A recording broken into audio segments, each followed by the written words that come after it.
The road to the weekly survival series starts now. For Gen.G, the champions begin their defense of the crown. For everyone else, there's an opportunity. There's a small chance to grab their lion's share of $3.5 million, plus that crowd sharing to go along. Now, this is going to be one fantastic journey. And of course, by my side, I have Toby. Toby, this is day number 1. This is the group stage. This is where everyone else comes into play, knowing the general rules, the general rule sets, but then it all changes up. We could have adaptations. We could have changes in drop zones.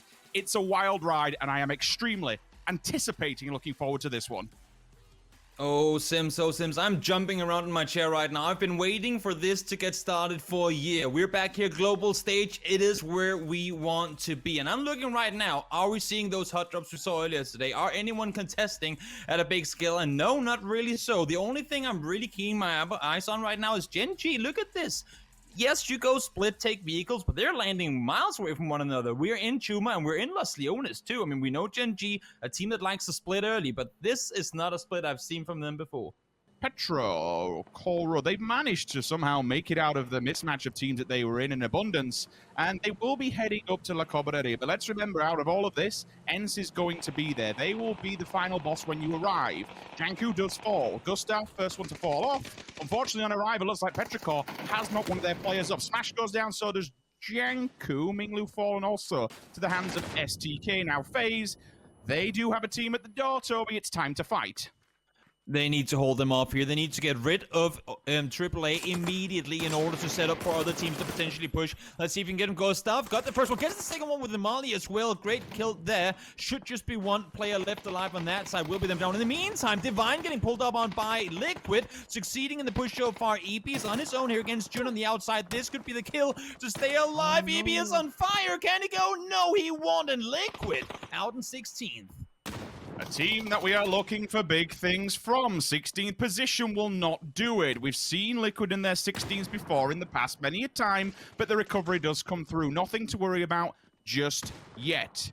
But with every single 16th placement, it's harder and harder to get through to the weekly finals. We will see. We will see how that does fare us. A few players did fall. I saw Petrichor did come toe-to-toe in the kill feed with ENCE. They are still the only team that is actually inside La Cabrera area. DXG and DA, they'll be fighting on the foothills of the crater, more central compared to anybody else. And again, we do have some of those endings where it does flow off the back of the lip, just off the side of the crater itself. FaZe kind of move to the edge of the crater. That will give them an easy exit strategy should they have to do it.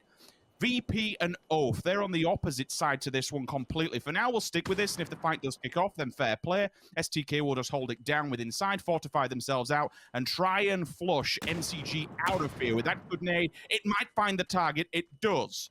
One will fall, one's bleeding out to the opposing side as well. Remember I spoke about DXG and DA, they can now see one another. Metralia's the first one to fall, but the flush will not come through. I wouldn't anticipate DXG move just yet. Again, Oath and VP, another team that is going toe-to-toe. They are all the way down south, but so is Gen.G. Throughout this fight, you will see. Let's see if they make any kind of interference with this one. Probably not. With Pio, instantly knocked him flushed, he's gone. So Gen.G, just like that, the wide split doesn't pay dividends for them, and they lose a player just as fast.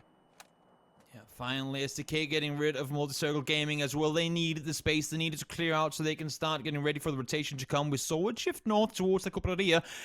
I was, to be fair, expecting at this point more teams to have already sent it into the city. It's only really ENCE who made it there early. Now Tiampa is starting to kind of sneak their way in there as well. Virtus Pro far down south. Want to see if they can get the kills on towards Oath before they get away, but seemingly not succeeding in doing so. Jun will fall, so that's going to be Divine out in 14th. And Oath, despite lacking some tires, are trying to make the rotation in, but it ain't going to be easy because they'll be running straight into DXG in just a short moment. Cabrera itself, because then they hit the wall and they hit ENCE. That'll be problematic. Gen.G is turning towards the dip, though, and we spoke about DA being here. This is dangerous times. They've already lost Pio, but it is a 3 versus 3 scenario. The split goes left with Loki looking down. We've got one on his right-hand side as well, so in tandem, they will try and tackle DA from up high. Inonix, first player, will go down in the form of... It's actually Metralius and Mert simultaneously, and they have just been absolutely battered.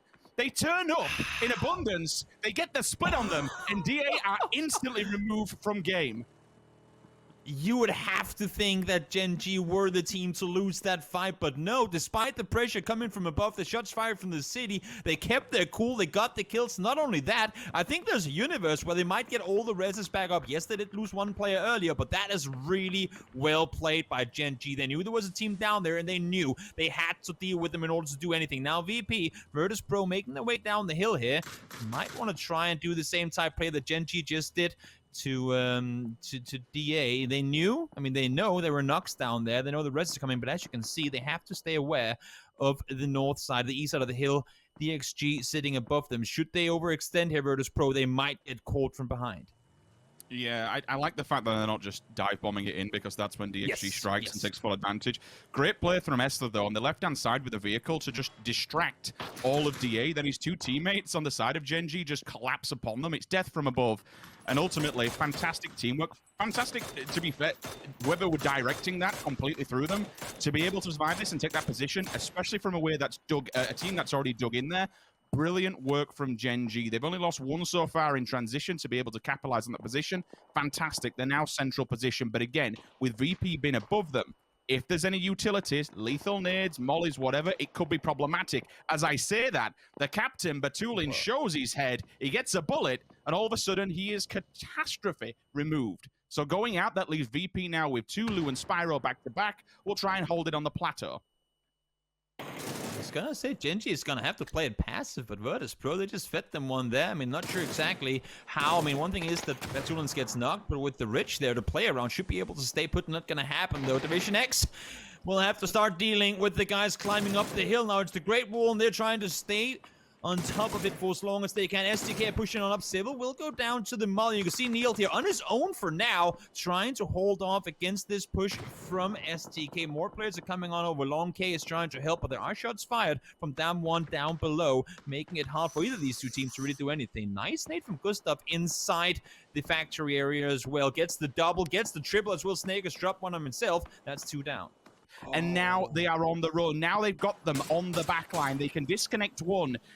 Good maneuver from STK, at least keeps them off that back edge of the circle, so they've got room to breathe here, and that's what they needed. But they are up on top of the spine of the mountain. They have to be careful. Padcaps does answer back finally onto face plant. It is only a knock for now. The vehicle just skims him. The smokes will have to come down. Flashbangs out to the left-hand side. Padcaps is crawling, but they will crawl out of the server, unfortunately. Gustav does get flushed, though, so FaZe lose 1. If they lost anyone else during that, that's my mistake, and I didn't catch it. But here comes Dam 1. Do all the teams that have been lurking in these fights, STK, DXG, know that the Korean team is just below them, creeping in the distance. If they catch them off guard, the third party is going to be clinical.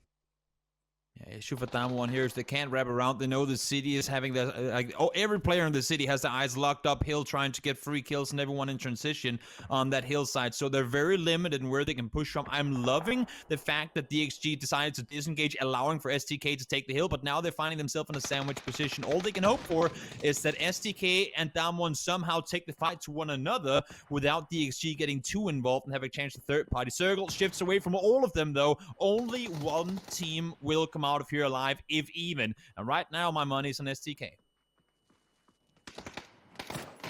Pause for a second, as it looks like DXG wants to get a little bit aggro on this one, and that's probably because Dam 1 is in the back, so they know they can't fall out of this, and they have to tackle the situation head on. Fergus back on his feet, so they can at least tackle it as a 4-man band. Purdy Curdy down but not out, very little health. Blue encroaching on the backside, a nice link onto the side, but all of a sudden, Luke 12 turns up and says, you know what, we'll go for the defensive side. 1-2, thank you! And all of a sudden, Dam 1 is here with a big nade from the side, and we said third party. It is real, and it is rife.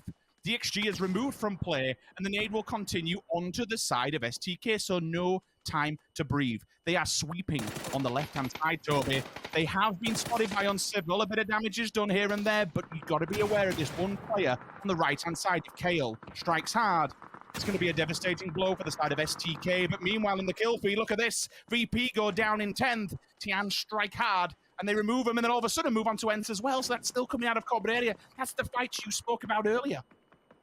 Yeah, these players from inside the city having to leave now is going to be so damn hard. They had to leave while the fights were still going on in the hill. You can see in the east they are, but in the west it's more quiet. Nice shooting from Halo. Finding one will go down in return. As I say that, no, hey, yes, it does. Finally go down. Sonjang able to find him. 2 alive, no more alive. Down goes STK. Damwon Kia able to get them eliminated and take control of the east side hill. Not only that, but they don't lose a single player in doing so. Great play from the Koreans. And still bottleneck 2 versus 2. Excuse me, it's actually a 1 versus 3. Excuse me, completely. I'm seeing in the distance. So expect Diggery to be getting a face full soon. Attempts to get the flush before going out, and he does. So at least secures a point before they finish in 8th. Tian need to finally move down, which is exactly what they're doing. Uber's at the door, though, and Fuzzface comes across his shoulder. The support is there. 3 versus 3 for now, but a shot from the distance to the third party will knock them down to 2 versus 2. Very little health and a nade to boot as well, with 200 going down. It's very problematic, but it's all on Damwon at the moment, Toby. Just third party after third party.